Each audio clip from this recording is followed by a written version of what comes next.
In this week's how-to, I'll show you how we use a dry brine on larger cuts of meat to lock in flavour, lock in moisture, and ultimately give you a better tasting dish. So what is a dry brine? Essentially, just salt.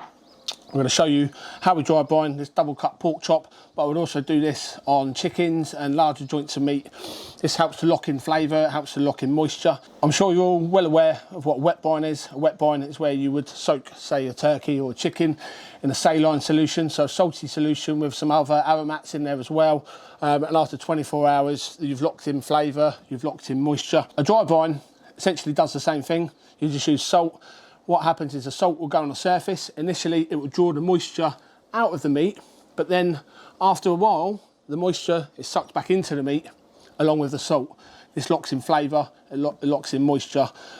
It's a really good way of brining your meat. It saves a lot of mess. You don't have to worry about a big pot. You don't have to worry about space in the fridge for this big pot that's full of water.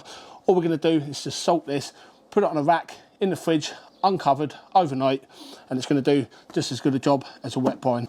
I'm just going to show you on this beautiful double cut pork chop that we've got from Philip Warren Butchers. And we're just going to salt the surface. Don't be shy. Just give that a good coat all over the surface. You want to cover every part, including the skin. Make sure you've dried this first, by the way. So make sure you start with a dry chop, dry skin, same as the chicken. Make sure you dried it all before you start doing this. And again, just salt over that skin. Salt in the skin is going to help dry the skin as well. So if you're doing a pork leg, pork shoulder or whatever, and you want crackling, salt the skin first, pop it in your fridge overnight, and it's going to give you the best chance of getting perfect crackling on there. So again, all over, like so.